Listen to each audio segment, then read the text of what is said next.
शिव सत्य है, शिव अनंत है, शिव अनादि है, शिव भगवंत है, शिव ओंकार है, शिव ब्रह्म है, शिव शक्ति है, शिव भक्ति है।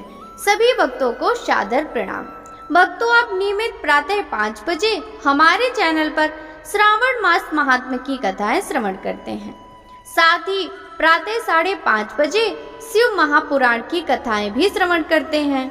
साथ ही सभी वारों की कथाएं, अन्य देवी देवताओं से जुड़ी कथाएं, व्रत कथा, तिथि ज्ञान इत्यादि की जानकारी भी हमारे चैनल के माध्यम से आपको दी जाती है। यदि अभी तक आपने चैनल को सब्सक्राइब नहीं किया है तो अवश्य ही कर ले। साथ ही बेल आइकन भी प्रेस कर ले, जिससे आने वाले हर नए वीडियो का नोटिफिकेशन आपको समय से मिल जाए। भक्तों, आपने श्रावण मास महात्म्य के कल के अध्याय में बुध गुरु व्रत वर्णन की कथा का श्रवण किया। भक्तों, आज के इस अध्याय में जीवंतिका व्रत की कथा का वृतांत श्रवण करेंगे। तो चलिए भक्तों, वीडियो शुरू करते हैं।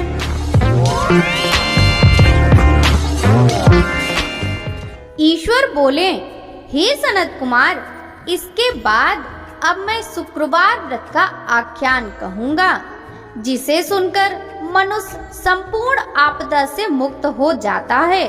लोग इससे संबंधित एक प्राचीन इतिहास का वर्णन करते हैं। पांड्य वंश में उत्पन्न एक सुशील नामक राजा था। अत्यधिक प्रयत्न करने पर भी उसे पुत्र की प्राप्ति न हो सकी।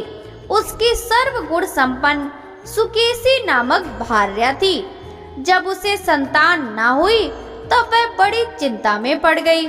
तब स्त्री स्वभाव के कारण अति साहस युक्त मन वाली उसने मासिक धर्म के समय प्रत्येक महीने में वस्त्र के टुकड़ों को अपने उदर पर बांधकर उदर को बड़ा बना लिया और अपनी प्रसूति का अनुकरण करने वाली किसी अन्य गर्भवती स्त्री को ढूंढने लगी। भावी तय योग से उसके पुरोहित की पत्नी गर्भवती थी। तब कपट करने वाली राजा की पत्नी ने किसी प्रसव कराने वाली को इस कार्य में लगा दिया और उसे एकांत में बहुत सा धन देकर रानी वहीं चली गई। उसके बाद रानी को गर्भवती जानकर राजा ने उसका पुंसवन और अनवलोबन संस्कार किया। 8वां महीना होने पर सीमंतोन्नयन संस्कार के समय राजा अत्यंत हर्षित हुए। उसके बाद उस पुरोहित पत्नी का प्रसव काल सुनकर वह रानी भी उसी के समान सभी प्रसव संबंधी चेष्टाएं करने लगी। पुरोहित की पत्नी चूंकि पहली बार गर्भवती थी, अतः प्रसूति कार्य के प्रति वह अनभिज्ञ थी। वह केवल प्रसव कराने वाली दाई के ही कहने में स्थित थी। तब उस दाई ने पुरोहित पत्नी के साथ छल करते हुए उसके नेत्रों पर पट्टी बांधी और प्रसव के समय उसके पैदा हुए पुत्र को किसी के हाथ से रानी के पास पहुंचा दिया। इस बात को कोई भी ना जान सका। उसके बाद रानी ने उस पुत्र को लेकर यह घोषित कर दिया कि मुझे पुत्र रत्न की प्राप्ति हुई है। इन सब के बाद दाई ने पुरोहित की पत्नी के आंखों की पट्टी खोल दी। दाई अपने साथ मांस का एक पिंड लाई थी और उसने वह उसे दिखा दिया। फिर उसके सामने आश्चर्य तथा दुख प्रकट करने लगी।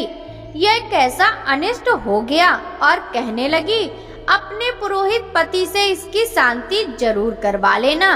कहने लगी कि संतान नहीं हुई कोई बात नहीं, पर तुम जीवित हो यह अच्छी बात है। इस पर पुरोहित पत्नी को अपने प्रसव के स्पर्श चिंतन से बहुत संदेह हुआ। ईश्वर बोले, राजा ने पुत्र जन्म का समाचार सुन जात कर्म संस्कार कराया और ब्राह्मणों को हाथी, घोड़े तथा रथ आदि प्रदान किए। राजा ने कारागार में पड़े सभी कैदियों को प्रसन्नता पूर्वक मुक्त कर दिया। उसके बाद राजा ने सूतक के अंत में नाम कर्म तथा अन्य सभी संस्कार किए। उन्होंने पुत्र का नाम प्रियव्रत रखा। हे सनत कुमार, श्रावण मास के आने पर पुरोहित की पत्नी ने शुक्रवार के दिन भक्ति पूर्वक देवी जीवंतिका का पूजन किया। दीवार पर अनेक बालकों सहित देवी जीवंतिका की मूर्ति रखकर पुष्प तथा माला से उनकी पूजा करके गोधूम की पीठी के बनाए गए 5 दीपक उनके सम्मुख उन्होंने जलाए और स्वयं भी गोधूम का चूर्ण भक्षण किया और उनकी मूर्ति पर चावल फेंका और कहा, हे जीवंती, हे करुणामय, जहाँ भी मेरा पुत्र विद्यमान हो उसकी रक्षा करना।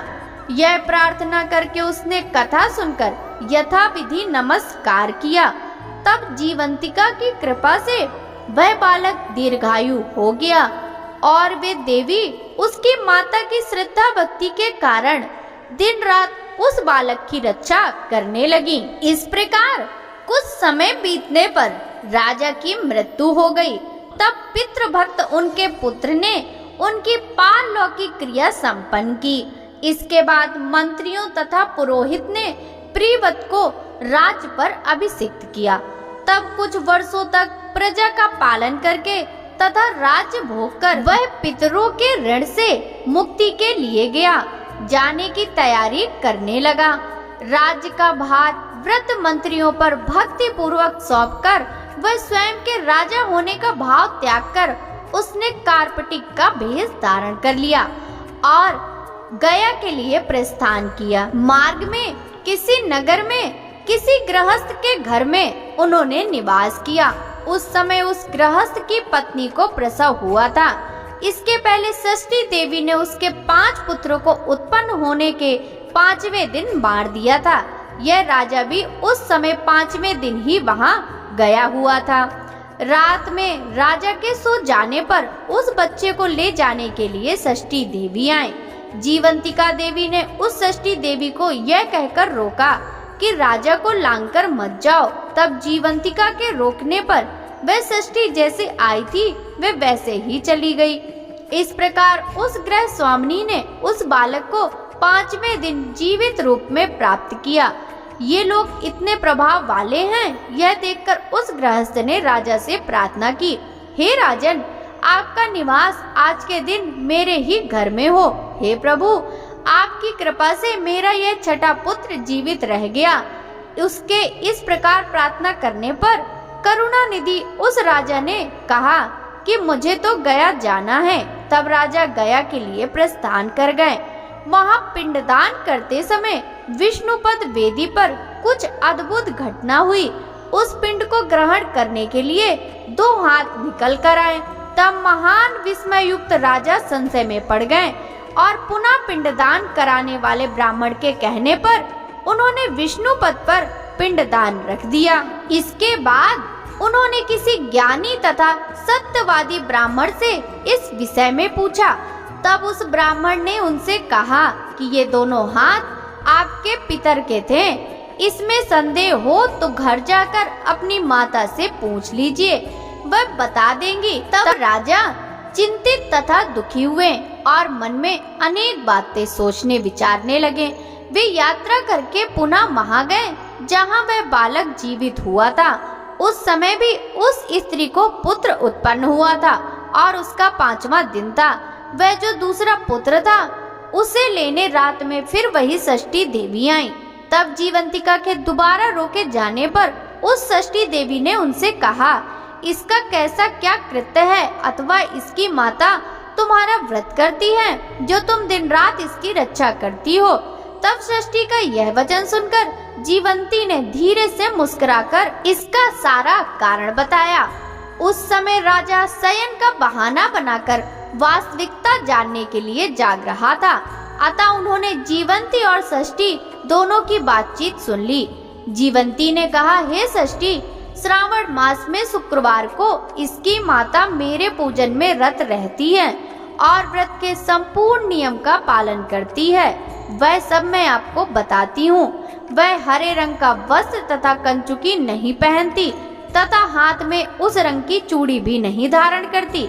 वह चावल के धोने के जल को कभी नहीं लांघती, हरे पत्ते के मंडप के नीचे नहीं जाती और हरे वर्ण का होने के कारण करेले का साग भी वह नहीं खाती। यह सब मेरी प्रसन्नता के लिए करती है, अतः मैं उसके पुत्र को किसी को नहीं मारने दूंगी। यह सब सुनकर राजा प्रियव्रत अपने नगर को गए। उनके देश के सभी नागरिक स्वागत के लिए आए। तब राजा ने अपनी माता से पूछा, हे माता, क्या तुम जीवंतिका देवी का व्रत करती हो? इस पर उसने कहा कि मैं तो इस व्रत को जानती भी नहीं हूँ। उसके बाद राजा ने गया यात्रा का समुचित फल प्राप्त करने के लिए ब्राह्मणों तथा सुवासिनी स्त्रियों को भोजन कराने की इच्छा से उन्हें निमंत्रित किया और व्रत की परीक्षा लेने के लिए सुवासिनियों को वस्त्र, कंचुकी तथा कंकण भेजकर कहलाया कि आप सभी को भोजन के लिए राजभवन में आना है। तब पुरोहित की पत्नी ने दूत से कहा कि मैं हरे रंग की कोई भी वस्तु कभी ग्रहण नहीं करती हूँ। राजा के पास आकर दूत ने उसके द्वारा कही गई बात राजा को बता दी। तब राजा ने उसके लिए सभी रक्त वर्ण के शुभ परिधान भेजे। वह सब धारण करके वह पुरोहित पत्नी भी राजभवन में आई। राजभवन के पूर्वी द्वार पर चावल के धोने का जल पड़ा देखकर वह वहां हरे रंग का मंडप देखकर वह दूसरे द्वार से गई।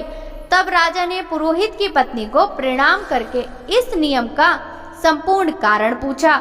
इस पर उसने इसका कारण शुक्रवार का व्रत बताया। उस प्रिव्रत को देखकर उसके दोनों स्तनों में बहुत दूध निकलने लगा। दोनों वक्ष स्थलों से उस राजा ने दुग्ध की धाराओं से पूर्ण रूप से सिंचित कर दिया।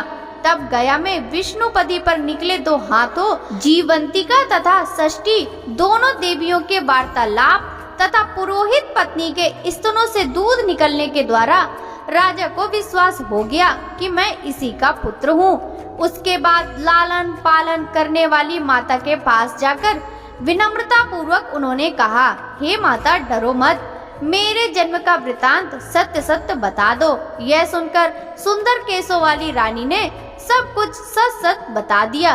तब प्रसन्न होकर उन्होंने जन्म देने वाले अपने माता पिता को नमस्कार किया और संपत्ति से वृद्धि को प्राप्त किया। वे दोनों ही परम आनंदित हुए। एक दिन राजा प्रिव्रत ने रात में देवी जीवंती से प्रार्थना की, हे जीवंती, मेरे पिता तो ये हैं, तो फिर गया में वे दोनों हाथ कैसे निकल आए थे?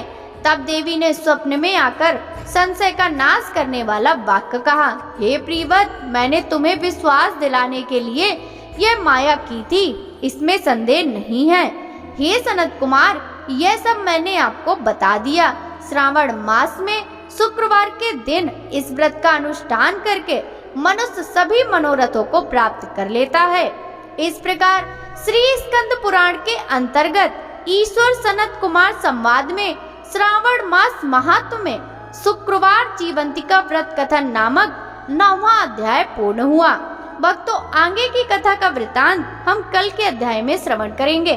श्रावण मास महात्म्य की यह कथा यदि आपको अच्छी लगी हो तो इस वीडियो को लाइक कर ज्यादा से ज्यादा भक्तों के साथ शेयर कीजिएगा। साथ ही कमेंट बॉक्स में हर हर महादेव जरूर लिखिएगा।